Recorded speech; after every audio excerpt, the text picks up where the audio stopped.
Good afternoon, everybody. Welcome to our Union Officer Leadership webinar this afternoon. We're going to get started here in a second. Give another minute or two to let everybody fall into the room and get this thing filled out. Glad you're here, taking the time on this beautiful day to get a quick class in. Andy's going to be helping me today. How's it going, Andy? Good, good. How's everybody today? Of course, no one can answer, but yeah, just looking forward to getting this class in today from home, which is nice rather than a station or something, but beautiful day to be inside. It's cold here.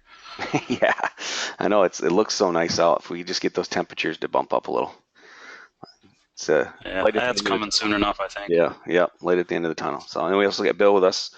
He's our training coordinator from LCC right now. Yeah, Hey, Bill. I'm stuck in the office right now, so I'll be working till 5. You guys go have some fun.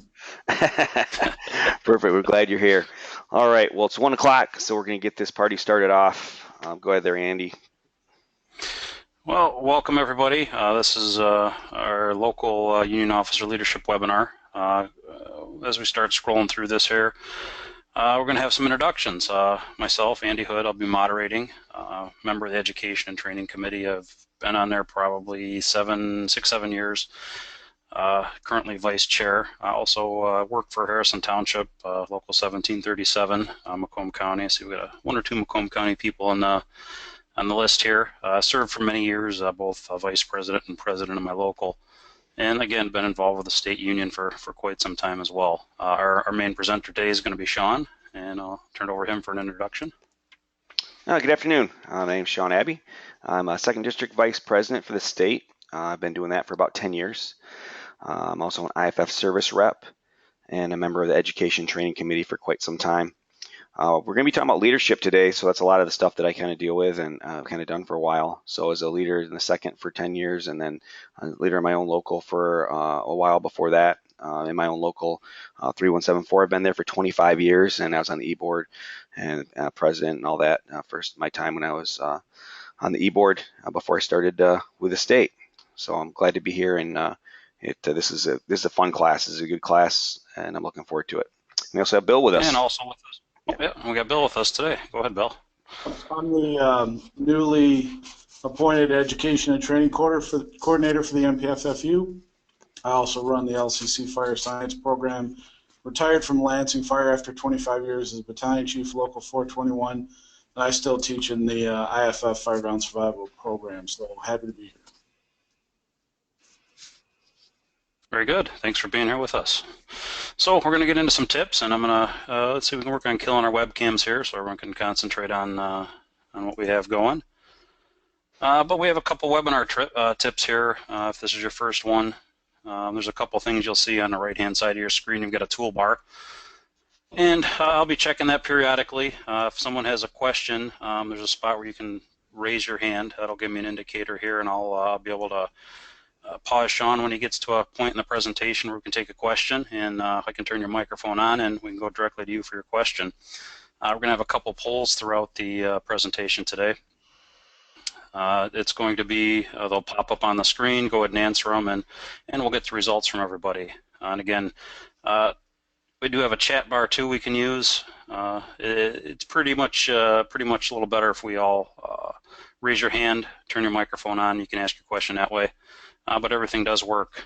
We are recording this session. We're going to put it up on the State Union's website and out through the Facebook feed so that others can see it as well. And also on the right-hand side on your taskbar there's a thing called Handouts. If you click that tab, you'll see all the handouts we reference in this. You can go ahead and download those to your desktop. There's some good information in there. A number of different things you can use that are related to this class. So as we do that, we're going to go into our first poll, and I'll pull it up here, and there's multiple answers, so you can go ahead and answer that however you like. And here it goes. Have you ever participated in a webinar before? How about an MPFFU webinar? Go ahead and select your answers here.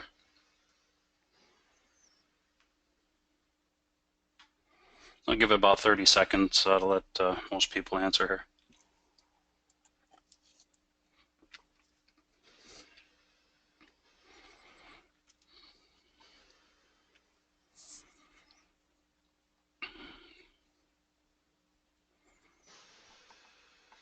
Almost there. Okay, here we go. And the answers are quite a variety here. We've got a few yes, but only a couple. Yes, many times, between 5 and 10. And we've got a few first-timers here. No, this is my first webinar, 17% of the people. And this is my first MPFFU webinar. Well, that's good. We hope you'll get some good information out of it, and everyone appreciates it. So. Awesome. So today we're just going to go over this really quickly. We're going to talk about what it is to be a leader. Big things, communications. I oftentimes, if you heard me speak before, I talk that we're in the age of communication, yet we do a poor job of communicating. So we'll talk a little bit about that and knowing kind of your roles and responsibilities, whether you're a seasoned veteran to leading your local, or if you've just taken over the reins and are looking for some pointers. We'll talk about that. How you get help. You're not in this alone. There's a lot of assistance out there. We just need to know where to find it. And the importance of being politically active, whether it be, in politics is everything, whether it be your politics as your local president in your own local, or the politics in City Hall, at the state or federally, whatever. We're all politically connected, and it's important that you're active in that. And this is just one piece of the puzzle for you as a leader. There's a lot of information out there. We're running these webinars pretty frequently. We're trying to get them about an hour a piece. There's many on the state website already. This morning we did one on representing members.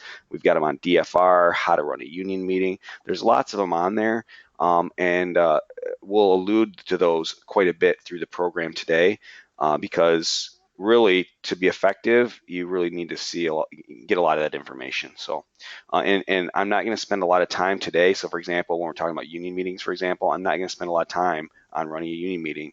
We've got a whole 1 hour webinar on just that. So make sure you seek those out.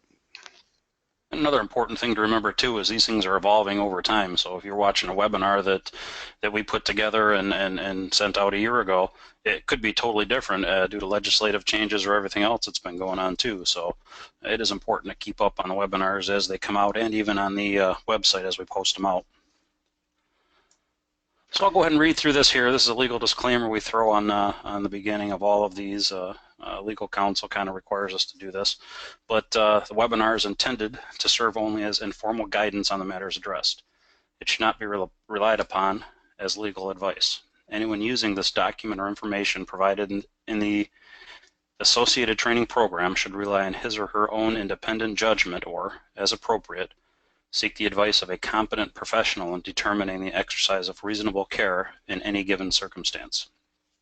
The MPFFU disclaims liability for any injury or other damages of any nature whatsoever, directly or indirectly, resulting from the use or the reliance on this webinar or the associated training program. Now, it's kind of important to know that this is more of a broad overview than a specific, deep, in-depth review of the subject matter, and it goes along with all of our webinars. And there's a lot of other places you can get information from, local leaders or your legal counsel. At this time, Andy, if you can just type a question out, see if you can send it to everybody. What do you think a good leader means, and send that to everybody, or people can respond in their question as a question. But basically, while I'm reading these quotes off, I just want you guys to type in a good adjective that describes what you think a good leader is. So just take a second and put in your question box or wherever. When you think of a good leader, what are some of the things that you think of that make a good leader? And I'll read these while you're doing that. But remember, I like this first one. Management's doing things right. Leadership's doing the right things. I think that speaks volumes, because as management, they're always trying to, do the right things. But again, as a leader, you have to differentiate and say, hey, let's make sure we're doing the right things by our people. We're guiding them right and leading in a manner just like you'd want to be led, not taking people down the right path. Make sure, I like this one too, and this can go in the fire service. A lot of these things are in fire service as well as the union. But don't tell people how to do things. Just tell them what you want to do, and then let them surprise you with the results, by General Patton. And then President Eisenhower talked about leadership is the art of getting someone else to do something you want done because he wants to do it. And I think that's amazing. If you think about good leaders in your life or in your past, and think about that, that's that's key. You want people to do things because they want to do them, not because you're telling them to do them. A lot of that comes by leading by example and setting good expectations and things like that. But really, that's what it is, because you really want people to you want them part of the team. You don't want to be the person, the dictator. You want to lead that team and make them, they want to do the best thing they can do. They want to give the best every day. So really, that's kind of sums up being a good leader. Andy, what are So we some of did those get a couple. adjectives? Yeah, go ahead. Yeah, we got a couple good responses here, right? Brandon, fair, calm, and knowledgeable. I think that's important, absolutely. I've worked for an unfair leader and a leader that wasn't calm, and it didn't show good leadership qualities. There's one here. Kyle says leads by example. Absolutely. It goes right back to doing the right thing when nobody's looking. Integrity and leading the correct way. Someone who leads by example. You have to respect your guys if you want to be respected. That's Ryan's comment. And approachable. Jacob said approachable. All these are 100% accurate. Excellent. Good answers, guys. All good ones. It really comes down to being a good communicator, being organized, and organized, that comes with time management too. Any of you guys that are local leaders, you've got a lot of you got families at home. You got to deal with that. You got to deal with the fire department, and then you're dealing with union stuff too. Maybe even you have a side job as well. Time management is essential. I know it's probably one of the hardest things to do in our job because it's just not made for time management. So being organized is key. Integrity is a great word for a good leader, that they, you can look up to them and respect them. If they don't have a lot of integrity, it's hard to do. Show your authority too. That person, people want here. I like the key on this is people want to be led by a strong, competent leader. I find a lot of times when you have wishy-washy, people think that, oh, you know what, I'll be wishy-washy, or I don't want to be the micromanager. I don't want to be but you know what, at the end of the day, people want good direction, good expectations, and they want a leader that can lead, and they'll follow them. So I think you have to have the authority to do that. And a lot of times people, I think people going into that think, they might not want to be that authoritative, and it comes off as wishy-washy and can't make a decision and things like that. And it's really, people don't want to follow a person like that.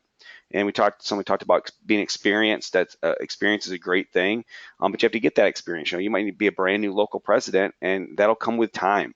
But understand that you don't have that experience yet.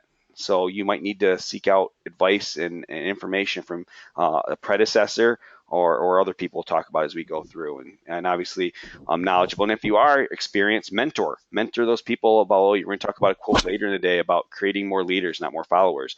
You need to mentor people because guess what? We're not all going to be here forever. That's one of the things I love about teaching these programs and working with up and coming union leaders is, I'm going to be retiring soon. We're all not in this forever. I want the people coming behind me to be able to kind of, carry that torch.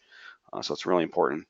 Responsible. This is a big one, and I like the responsibility piece is, it comes back to that last thing, doing the right things, because a lot of times you got to go above, everybody in the local would love, sometimes, let's say if we could just hang out all shift and not do anything.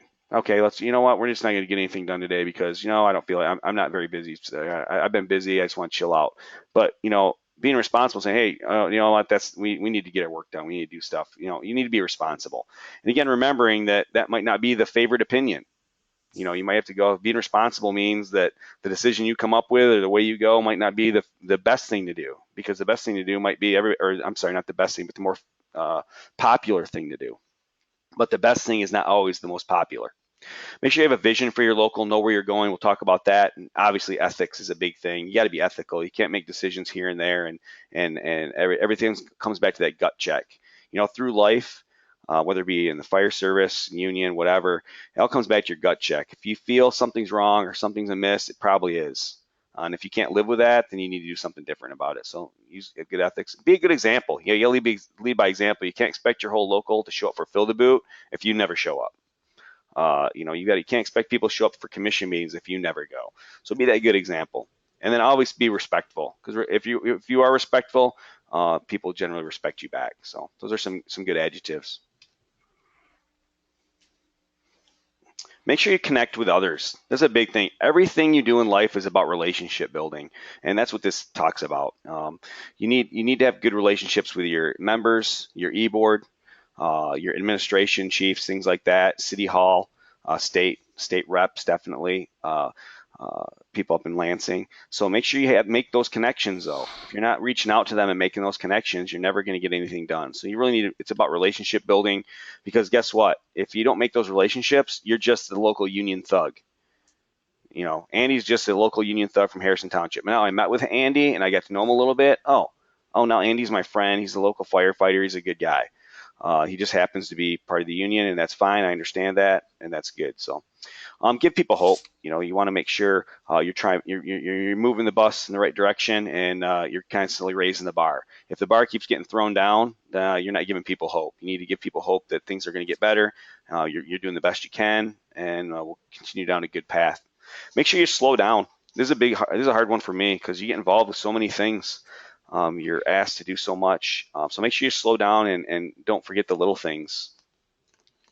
Make sure you look like you're supposed to be there. You don't want to show up like at a commission meeting, cut off shorts and a tank top and whatever. You're a representative now of your local. You're a leader, so look and act the part. Be organized, look like you belong there. Again, you don't want to show up in a meeting with everybody's in suits and you're in shorts or jeans. So just kind of keep that in mind. I like this be mysterious one. A lot of people ask what this is about, but it really comes down to being in the know. And so, for example, let's say City Hall or city commissions, they're going to be, let's not even use a contract. Let's use something like a fire engine to make it a little less of a big deal. But let's say your fire chief's trying to get you a new fire engine, and you're having lunch with one of the council members, and they happen to say, you know what, Sean, we met about at the budget hearing, and I think we're going to be able to get that fire truck through for you. Well, maybe your next meeting, the next day with the chief, you drop that on the chief, say, hey, I heard we're going to be able to get that new fire engine.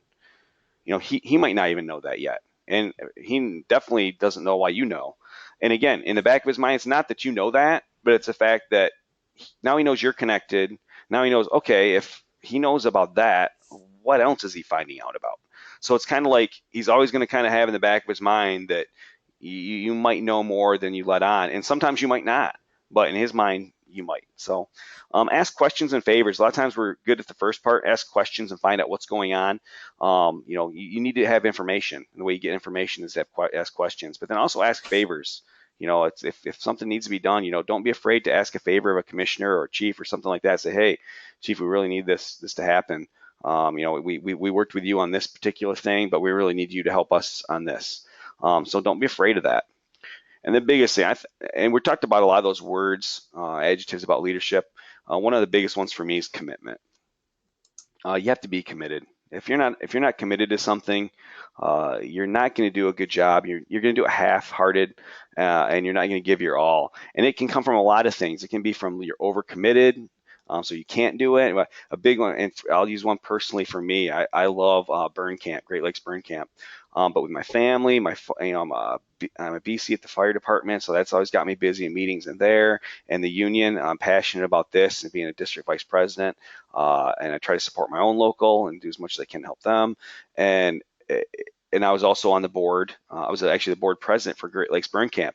I did that for a few years, and I'm like, I can't do it anymore. So I had to step down from that and step down from the board. And it was really just because I was overcommitted. Like I said, to me, that's a big key is you have to be committed. And if you can't, pass it on. And I just got to a point where I had to prioritize the things that I could give 100% to, and I couldn't, something had to be cut. So sometimes you have to do that, just reevaluate so you can make sure you're committed to the right things.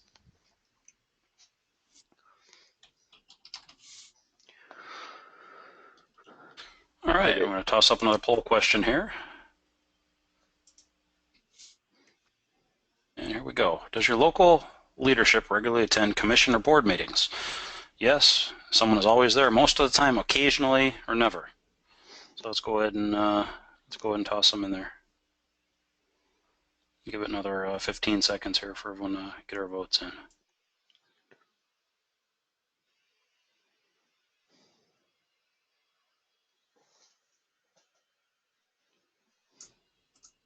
A couple more seconds here.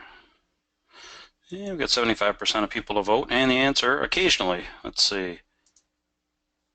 Occasionally if something is pressing and is on the agenda, or never.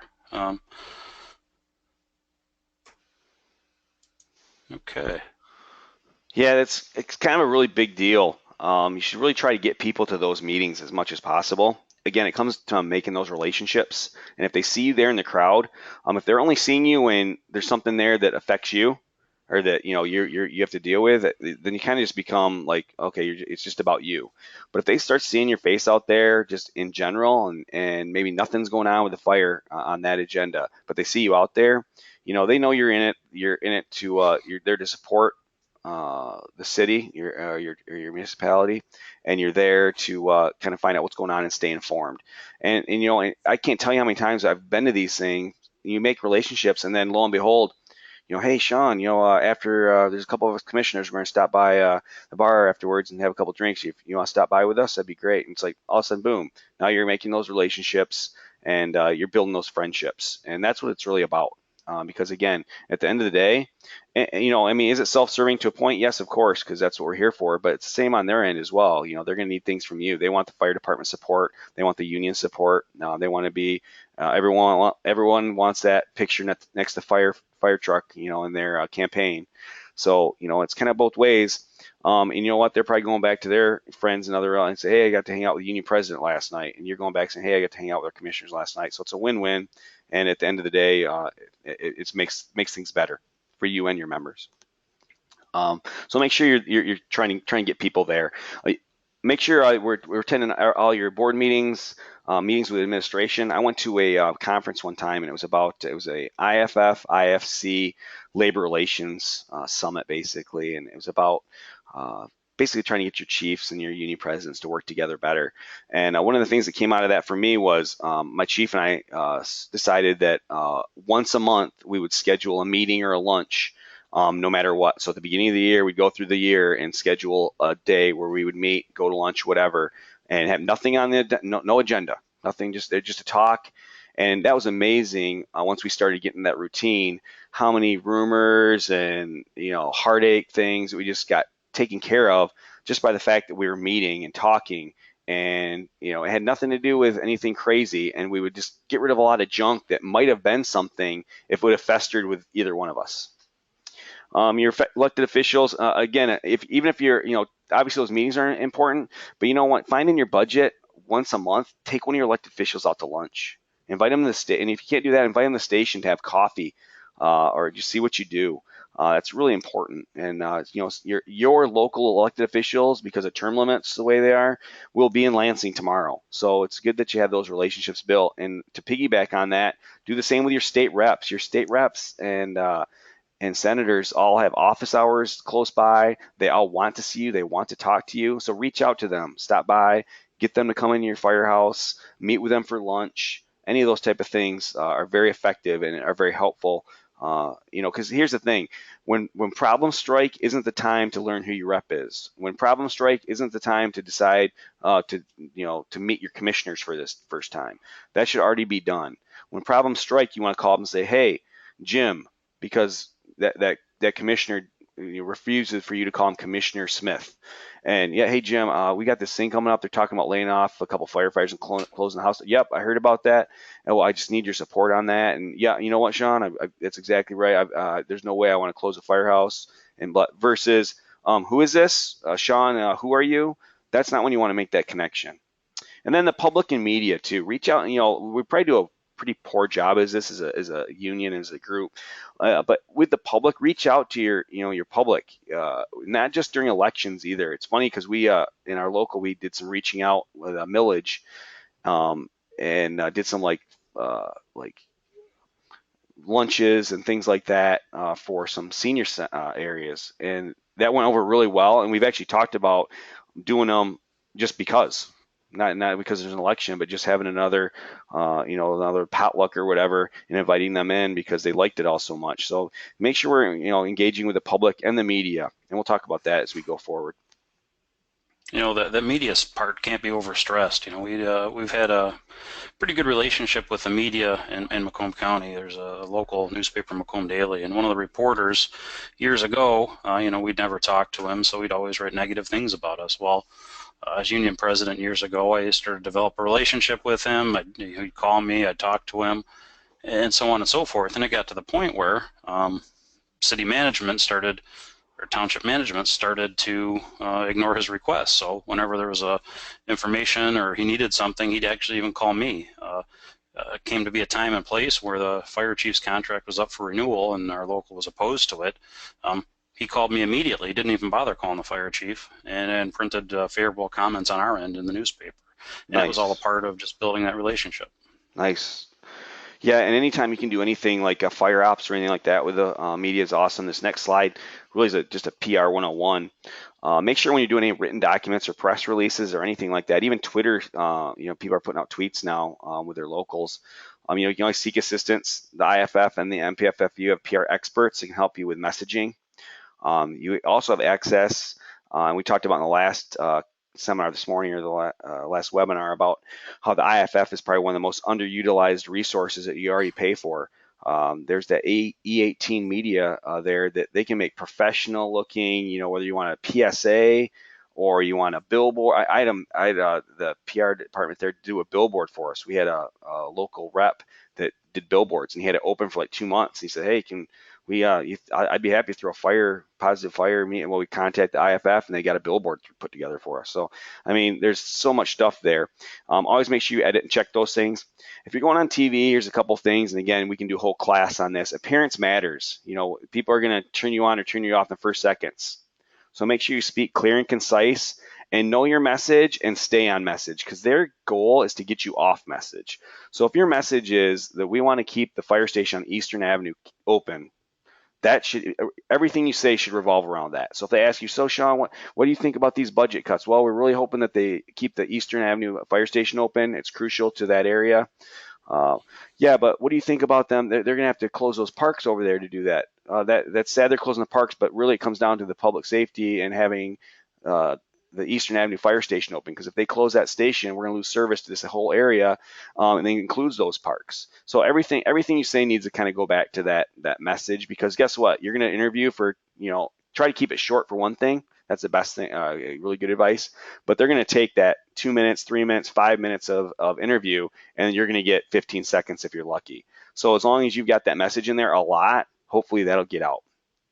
And then make sure you also have, so if I'm trying to keep that fire station open, make sure you have some supporting documents that you can give them off camera and say, okay, this is why we need to keep that fire station open, and make sure everything focuses on that. So then maybe in their background story, while you're saying, hey, we need to keep that fire station open, they can say, oh, this station runs 2,500 calls a year and services a 4 square mile area, and without that, the response times are going to go from an average of 3 to 5 minutes to 8 to 10 minutes. And this is why that's crucial, blah, blah, blah. So it's all really good stuff. And make sure, like Andy said, he hit it right on the head. Create relationships with the media before you need them. Know who covers the beat, who the police and fire people are that cover those type of stories, and reach out to them so they know who you are.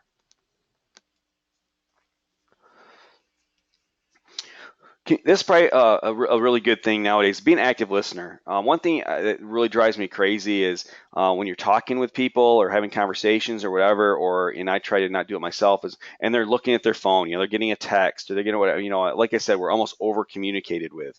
So, you're talking to them and they're reaching their phone, looking at their text messaging or whatever. You almost want to text them back and say, hey, can you get back to this conversation for a second?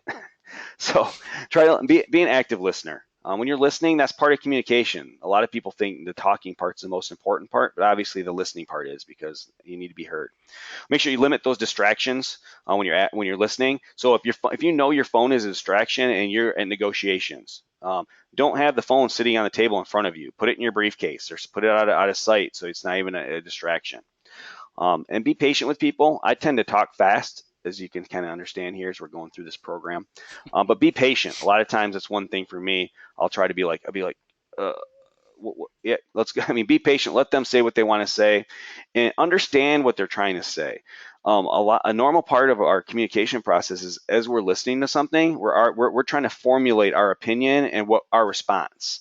Well, our brains doesn't function that fast. It's hard for it to do both. So as I'm listening, as you're listening to me now, and you're hearing me, your brain's figuring out how to process that. Now, if you're trying to respond back to me, you're trying to do that as well. Once your brain goes into that side to start responding to me, you've turned me off. So I could still have 15, 20 seconds to say, but you're already formulating what you're saying to my first 30 seconds of talk. So make sure you listen to the whole thing, and then kind of, if you need to take a second to process and come back with something, that's fine. And then ask those clarifying questions. If you don't understand something, find out why, because if you don't do it, you're not going to get to the bottom of whatever the problem is.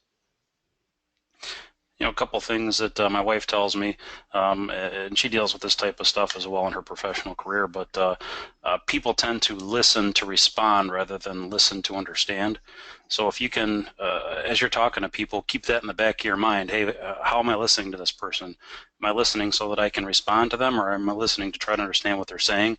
That can help you to move through a conversation better and be a better listener. Yeah, it's perfect.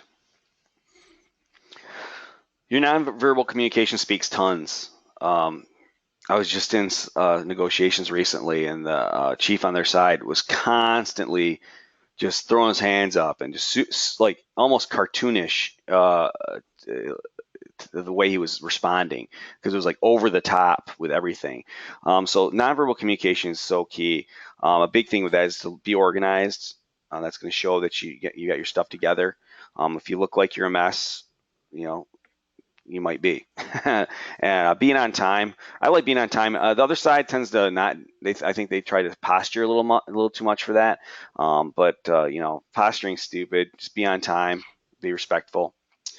Make sure we're informed, and then we're not caught off guard. Your gestures and expressions can speak volumes as much as your words. So keep that in mind, whether it be negotiations or any other time. Sometimes you're doing it intentionally to try to draw a response, but other times it's just kind of just makes you kind of look bad. So just kind of keep that in mind. And then make sure we're looking the part. Your clothing and grooming. Make sure you look like you belong in the room. That's my big thing. I say you should be able to belong in the room. That's just going to kind of set the stage. Gestures and expressions are really important. I remember sitting in one meeting where we determined what we were gonna. It was a negotiation session. Determined our position before we went into the meeting, and as we sat there and the other side was talking, there were three of us shaking our head no, but one person on our team shaking our head yes. And right there, what that told them, just that one gesture, told them that we were divided on this issue, and it was something that they could attack us on. So be very, very careful of nodding your head or being in agreement. Sometimes that can work as a tactic to you if you have you're negotiating against another team and you have one loudmouth on the other team that likes to go off on tangents. If you want to get under the skin of the lead negotiator, you can start engaging that person and agreeing with him, but still dismissing the lead negotiator. But that's just another tactic. But remember, your gestures are very important in how you come off as a team. And then I'm not going to spend a lot of time on local meetings and how to run a union meeting. The Manual of Common Procedures, I think, is one of the handouts, I believe. If not, you can get that at iff.org. But we have a whole webinar on how to run a union meeting. And the big thing I want to kind of hit at the bottom there is make sure if you're the president, you preside and let the members direct the meeting. That's kind of the key to kind of running your meeting. Obviously, good agendas, minutes, all that kind of stuff are important as well. And always follow your bylaws. We'll talk about consistency here in a little bit. Yeah, we do have that Manual of Common Procedures in our handouts here, so okay. That's a good one for everybody to download. Perfect. Yeah, make sure you get all those. When you're written communications, keep in mind with written stuff, emails, text, all that stuff, the key to all this stuff is they're there. Once you put them out there, they're there. They're there to be forwarded, copied, sent out, whatever. So keep that in mind. So you want your written communications to be professional. And if you're not the best wordsmith, or you're not the best speller, you've got a team. None of us are in this alone. So get with the rest of your team and have somebody proofread it. Say, okay, you know what? I know I'm not the best speller and my grammar's not the best. So I'm going to send before I send every letter email, I'm going to copy paste it and send to my VP because he's awesome. He really knows how to do that stuff. So he'll look at it, send it back to me, and then you go. But just make sure you're doing that, and never send. I always say never send anything angry either, especially emails and texts. It's so easy. If you've got something there, let it set. It probably doesn't have to be dealt with right away. So if you got an email, and again, it comes back to that gut check. If you got an email on your screen that you just typed, and in your gut it does not feel right, it's like, man, should I? If you're thinking, man, I probably shouldn't send this, that's probably, the light should be going off. You're probably right. You probably shouldn't send it. And anything like that, just walk away from it for a little bit, come back to revisit, reread it again in their context, like if they were reading it, and then redecide if that's really what you should be doing. So really just angrily posting anything like that is probably not a good idea. I like phone calls probably the best when I'm dealing with stuff like that because phone calls is direct communication, so there's no misunderstanding because you can get feedback from that, which the others you can't get direct feedback from. And it's not being recorded or, so if you say something that's misunderstood, it can't be sent out. Voicemails are okay, but voicemails, again, it's recorded, so you're sending something. And again, a lot of people are really awkward on voicemails, so you might not be saying exactly what you want. So if you're gonna send a voicemail, instead of like most of the time, what I would do is just say, hey, Commissioner Brinks, call me back at your nearest convenience. This is Sean Abbey. I'm the local president, and I want to talk to you about a vote coming up tomorrow night. There you go. Not, hey, we have this vote tomorrow night. They're talking about closing our stations. This is total crap. We need to keep that open. And it just doesn't come across. Recording meetings, we never really encourage recording meetings. If you are going to do that, everybody should know. But recording meetings, a lot of times, just like this, we're recording this. The good part about that is because all of our other brothers and sisters who can't be here today can look at it later. The bad part about recording is maybe we're not going to be quite as open in this forum. And I'm not talking to us as instructors, but maybe you guys out there, if I want you guys to ask a question or something like that, because it's being recorded, that might and that's the same thing in a meeting. A meeting recording can't take in everything that's going on in the meeting. It can't take in that non-verbal communication, and it can't get the whole flavor of the room. And people might be withholding information or not quite as forward as they would be if it wasn't being recorded. And then with timelines, anytime you're dealing with timelines, hit your timelines. There's nothing that's worse and makes your communication worse than if you're missing your timelines. That just shows you're ill-prepared and don't know what you're doing. So make sure we hit those timelines, no matter what it is, whether it be a grievance or if you say, hey, if you tell a commissioner you're going to call them back in the next week, make sure you call them back in the next week.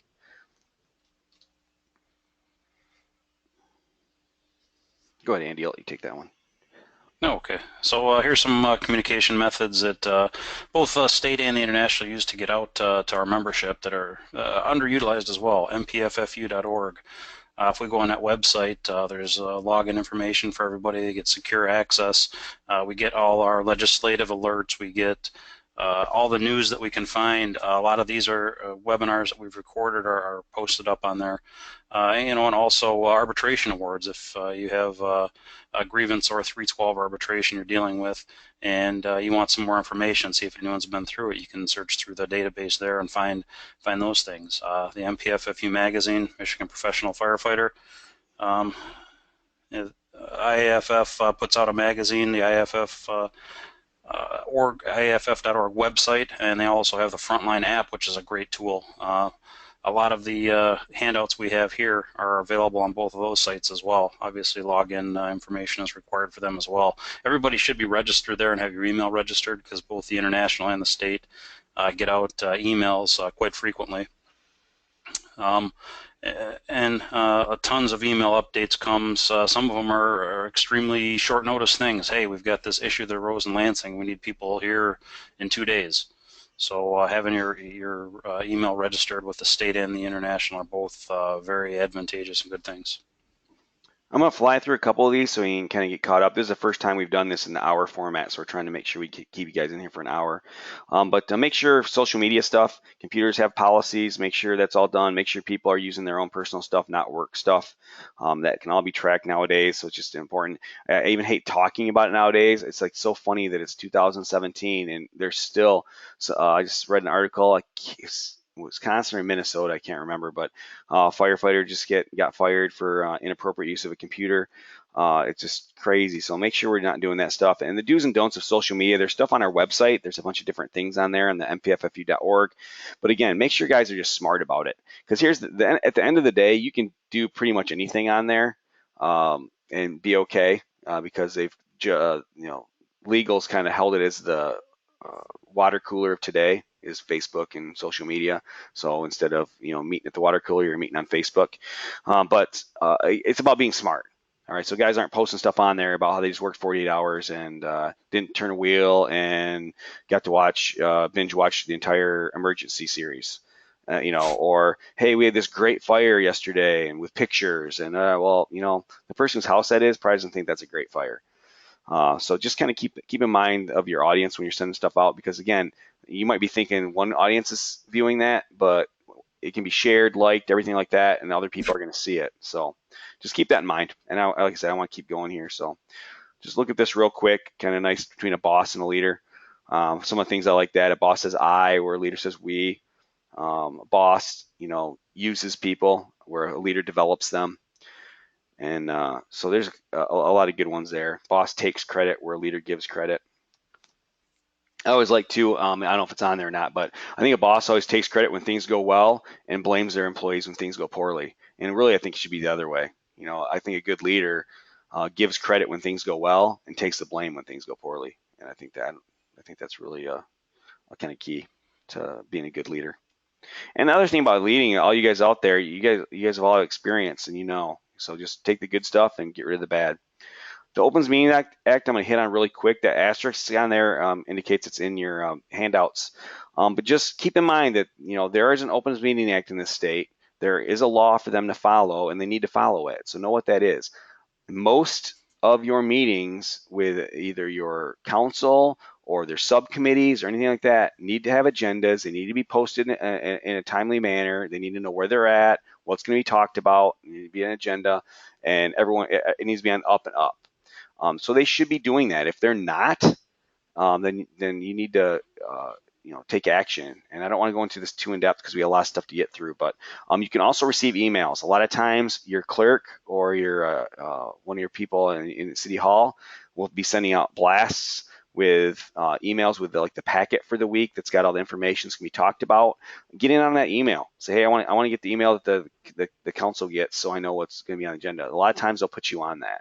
If you can't, go to the website. A lot of times that same exact information is put on their website. But you should at least make sure you're getting agendas before meetings and minutes after meetings, no matter what, whether or not you attend or not, which obviously we encourage you to do.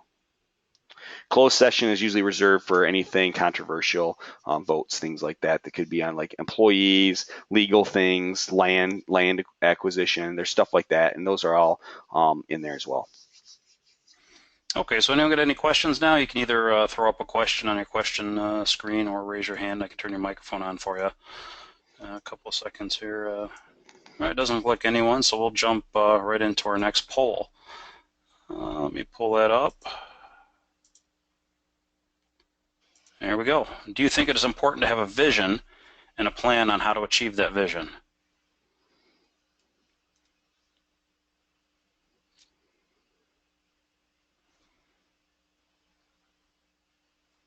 About halfway through the people voting already.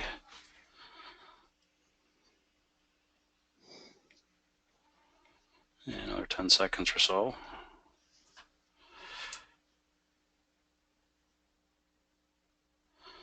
Okay, I'm going to close it out, and I think this is a pretty resounding answer, yes. Absolutely, it's important to have a vision and a plan how to achieve that vision. You can see something into the future, but if you don't make a plan to get there, you're just you don't have any path or any way to get there. So yeah, definitely having a plan on how to achieve that vision is important. Excellent. And that goes right into our next slide. It talks about, so we all said there's 100% of you said that you need a vision, but think about your local, think about your life, think about even your department maybe. Do you have a vision? That's a great way to get buy-in from your local is get that 1 year, 2 year, 5 year, 10-year vision or plan for your local. Where you want it, where do you see your contract?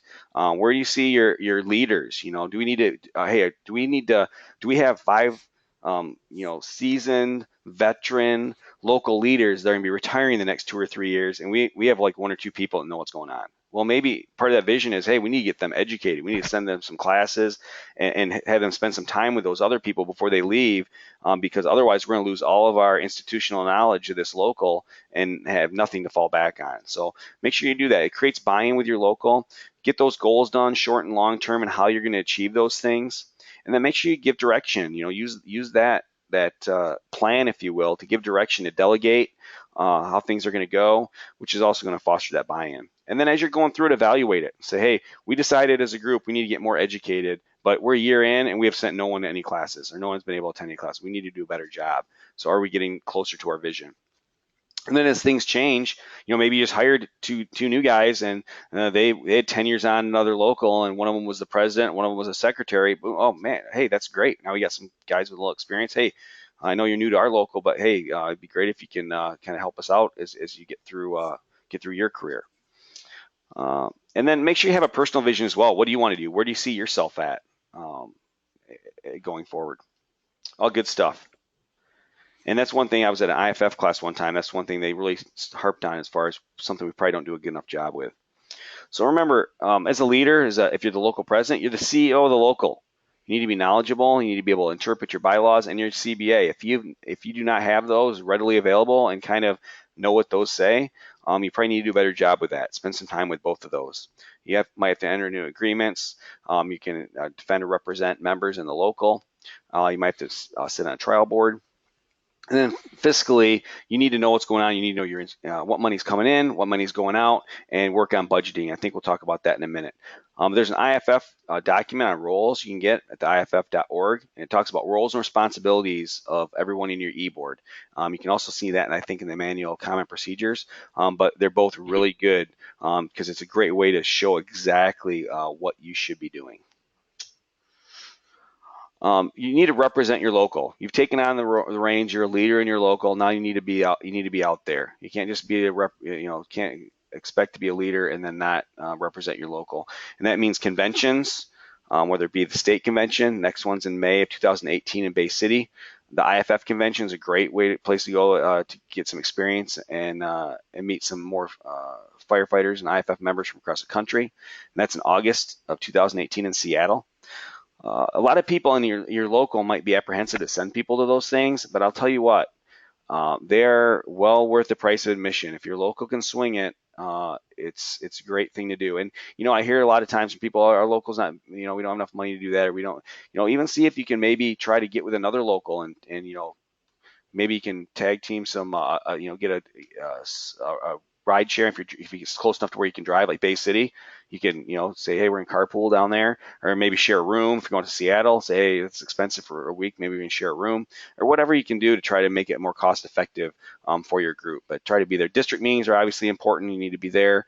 Those are easy and close generally. There's tons of conferences, seminars, commission meetings, and charities, political events. You need to be committed. It comes back to this. If you've committed to this position, you need to be committed to go to these things, because all these things are going to build relationships and make you a better leader, because you're going to meet some people in these events. They're going to help lift you up, and that's what this is about. And yeah, a lot of these things takes time out of your life, and we know everybody's busy, just in everything you do, and family life and everything. But like Sean said, these things are important to go to. State and international conventions. So much good business gets done there, and you make so many contacts. It's very important that as many locals as we can are represented there. Yeah, just picture there's some rallies and some things like that. And if everyone says it's someone else's turn, someone else's job, there's not going to be anybody standing there. So we need people there. I like this slide for one big reason, and one, it hits on an important part of being a good leader. And if I asked any of you guys out there what's one of the biggest things that you can't stand about a poor leader, it comes down to this ref and this official. What do we all want in life? We want a little consistency. If you're a leader, just be consistent. Whether it's how you run your meetings, how you make decisions, how you do things, just be consistent. That's pretty much what people want. Hopefully it's not consistently bad, but um, but they definitely want some consistency. They don't want things all over the board. Most people just kind of want to know what your expectations are, know how you're going to do things, and then that's what they're going to expect every single time. You can't come to one union meeting and run it like by the book and don't take any, it's this is so serious. And the next one you're like going to be laid back and let anybody do whatever they want. And then the next meeting you're going to be it's that people do not like that. They want consistency over anything else. So make sure with meetings, you're a strong leader. You use the rules of order. As you appoint committees, you give direction, expectations. One of the biggest things about failures of different groups is you need to give direction, expectations. And that can be gone right back to your bosses at work. You want good direction, expectations from your bosses. Same thing as a leader in your local. Give good direction and expectations for anybody in your committee work, whatever's going to happen. I see so many times in meetings across the state and across the IFF where people are given a task at a meeting, and then 2 months later they're like, "Oh, hey, Sean, how's that coming on the bylaws you're supposed to do?" And like, "Oh, that's right, I forgot 2 months ago at 8 o'clock at night, I was appointed to that, and no one ever said anything else to me, and I had no idea." If that's the case, if I'm appointed to that, make sure the president should pull that person aside and say, "Hey, Sean, John, Tim, you guys are the bylaws committee. I need you to meet at least two times before our next meeting. I want you to go through our bylaws now, and I want you to highlight everything you think needs to be changed. At our next meeting, we'll talk about those things, and then we'll give you some revisions to take back. And then I want you to meet one time before our next meeting and get that all put in place. We'll bring them before the body at our next meeting, at that following meeting, and then we'll vote on them and send them off to the IFF to get approved." Boom. I know exactly what it's going to happen, when it's going to happen, everything like that. And remember, you're an ex officio on a member on all those. So again, maybe the first time you meet, say, "Tell me the first meeting you're going to have, because I want to be there to kind of kick this thing off and answer any questions you might have for me, and then you guys can take it from there."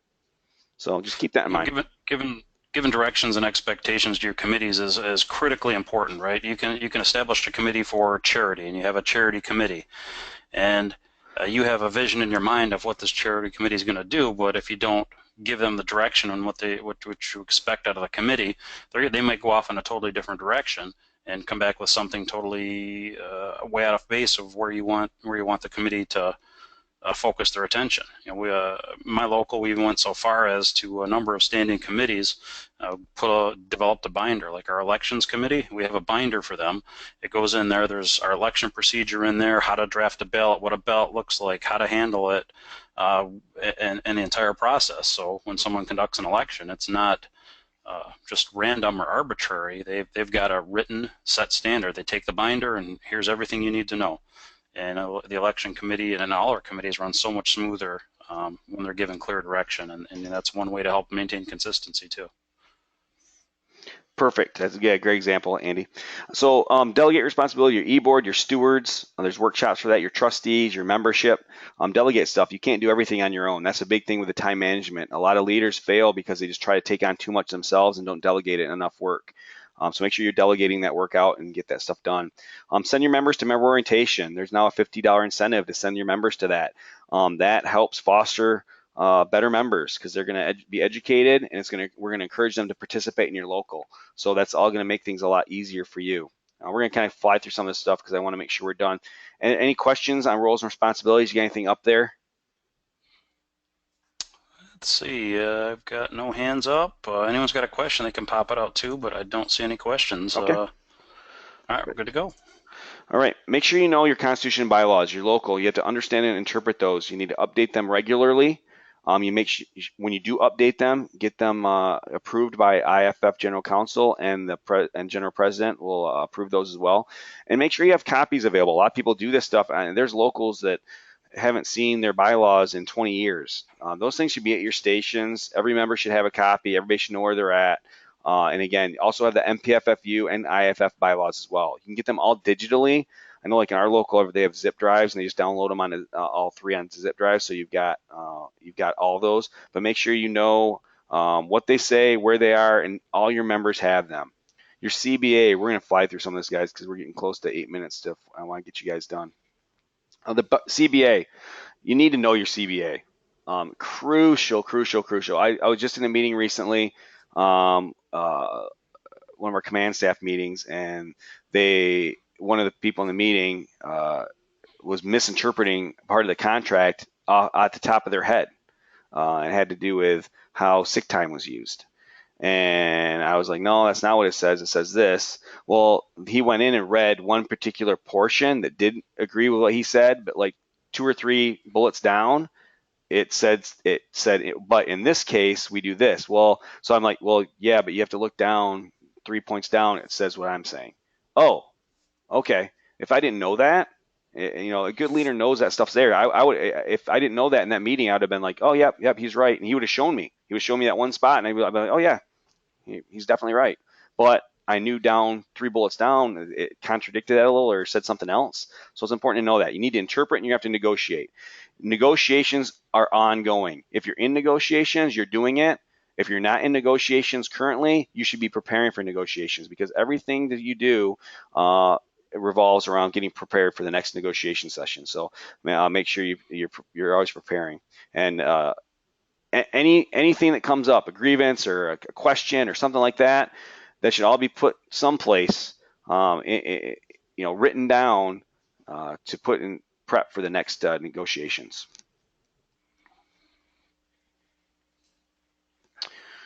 Again, you should know your rules and regs, your employee handbook, and how those intertwine with your CBA. So, and obviously, we all know that the CBA is prevalent and prevails over your rules and regs or your employee handbook. So, know how all that works. There's a great resource page at mpffu.org.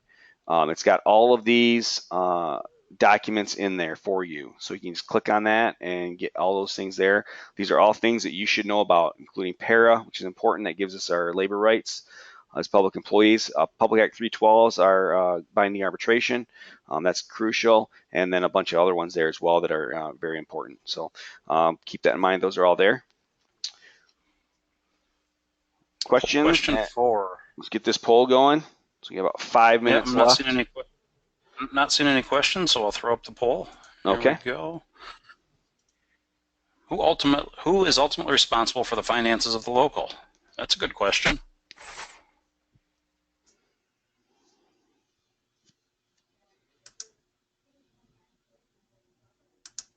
Looks like we're getting these answers narrowed down to just a couple. Couple more seconds here. There's a question up there too from somebody. Oh, I didn't even see it. Yeah, let me. We'll pop this up and I'll pull up the question. And here we go. So very good. We've got attorney and accountant are out of the loop. That's good. Yeah, and you're right. And it comes down to, I think I can go back here. I don't. Is that pop back up? If you can close that poll. Yep. It is the president. The president's going to be ultimately responsible. And I don't see that question, Sean. Let me look again here. No, okay. They just showed up on there. All right. No, good to go. No questions or hands up. Okay. Well, you are the CFO, you're the Chief Financial Officer of the organization, so you need to know everything. You need to know what's going on. I strongly suggest that you review the books continually. When I was president, every month I would go over the bank statement with the treasurer, and I'd sign it, and he'd sign it, so that we both went over it, whatever. There's also, you can do 2-line checks, so you're not having any single person write one check, but you need to make sure that your money's taken care of. So follow your bylaws. Your bylaws should have everything in there about how you spend your money. So everyone should be doing everything in accordance to the bylaws. And it's really important to have a budget. It's funny because you have a budget at home. You have a budget at the fire department. Why would you not have a budget for your local? It's really important to have a budget to know what's coming in, what's going out, and follow that budget through the year. Make sure you conduct an audit annually. This is actually an IFF bylaw that you're supposed to do. That's supposed to be submitted annually to the IFF. It's really easy to do. And by doing that, you get bonding. So your first $5,000 bond is borne by the IFF if you complete your annual audit. So make sure you get that audit done. Crucial. And at the end of the day, as much as it's important for that bonding, it's also important for peace of mind that you're getting everything looked at least once a year very thoroughly. Go ahead. There's another poll there, I think. Poll 5. Let me pull it up here. On budgeting. Poll question 5. Here we go. Does your local produce an annual budget?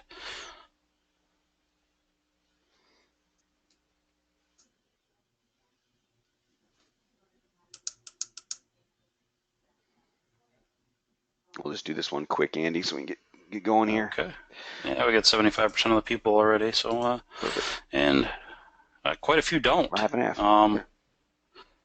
Yeah, that's okay. I think all right, so about half and half. Right into. You should do a budget. I mean, that'd be some good advice to try to get a budget done and go from there. PA 53 of 2012. That's the independent annual audit with Merck. So they basically Lansing wants to know how the unions are spending their money. It's basically just another BS piece of legislation out of Lansing. But what this is it does say that you have to have an independent audit of your books. And it needs to be filed. The date flies around a little bit. I think it's actually after March 1st right now. But Secretary Treasurer Chesney does a great job with this. He's established an MPFFU program where the MPFFU is your independent party, and so we can audit your books, and then submit the forms to Merck. And this actually amended PARA. This amended our Public Employees Relations Act. So I see. Hold on 1 second there. I saw one person did have a hand up. If they had a comment, they throw their hand back up. I'll open their microphone up. Okay. As you're doing that, yeah, I'm gonna. Go. Oh, go ahead. There we go. It's Terry. Hey, Terry. Are we there? We got you, Terry. Hello? No, maybe not. Okay. Representation expectations. All of these have their own webinars, so I'm not going to spend a lot of time on them, but you need to know how they work. You need to know how to handle grievances. You need to know that members need representation. You need to know that members need guarantee rights in case there's going to be some type of criminal prosecution. You need to know DFR, so you're not going to be arbitrary or discriminatory or act in bad faith. And never ever make decisions on your own. Follow your process in your local. And again, these all have their own webinars, 1 hour webinars for all these things. I just want to let you know that they're there and that you're expected to know that stuff as a leader.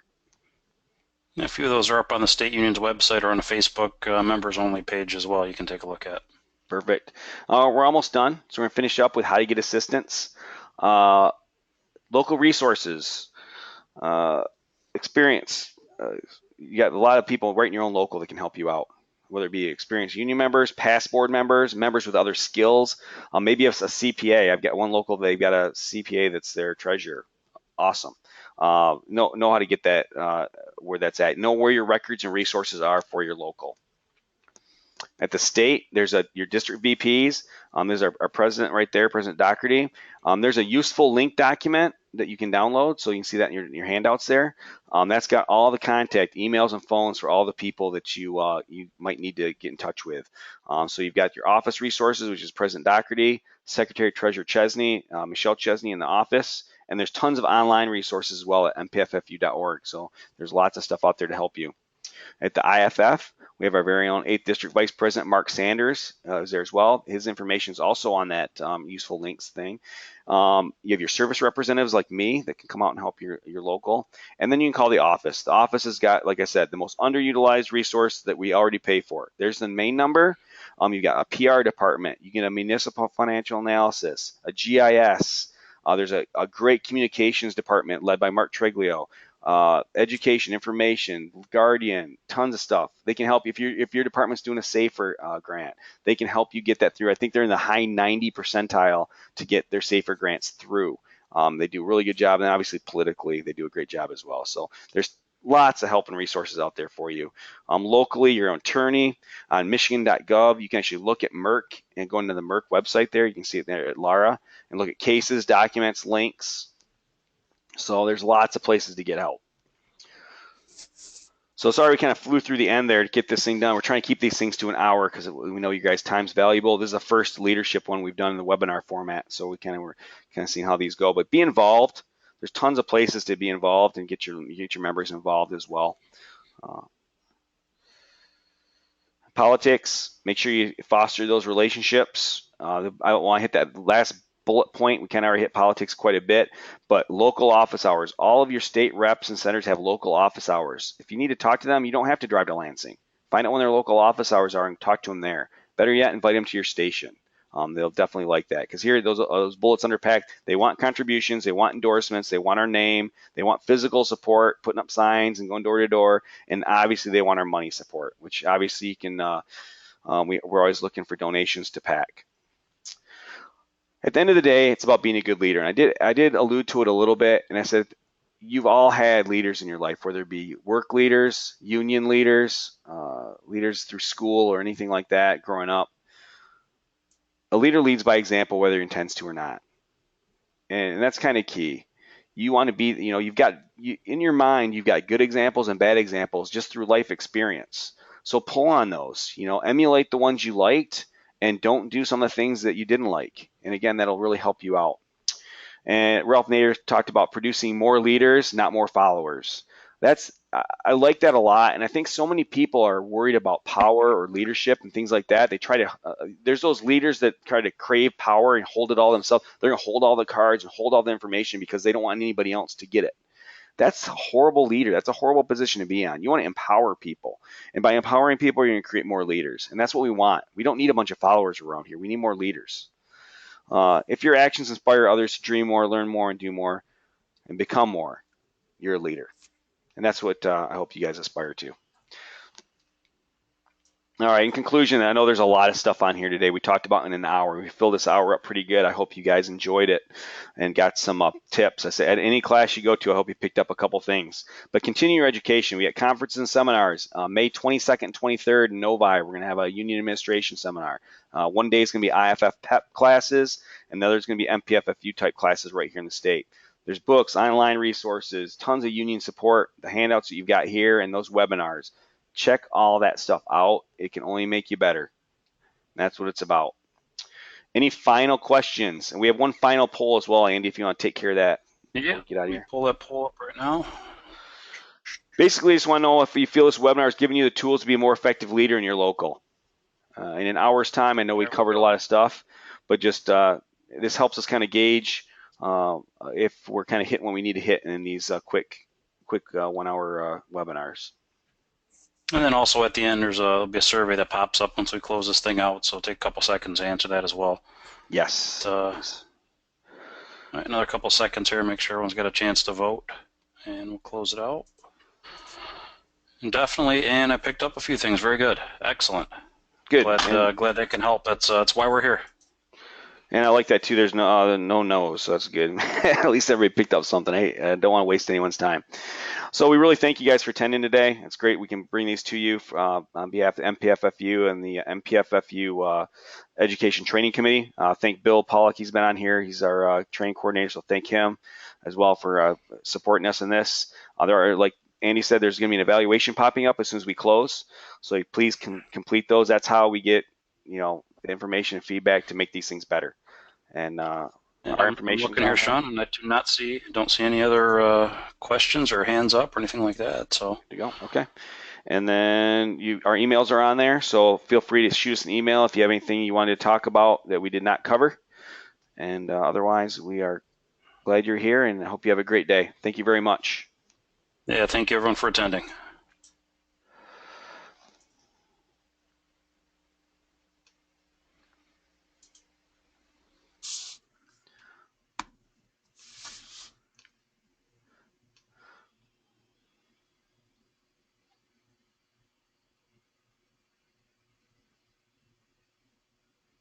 You guys still there?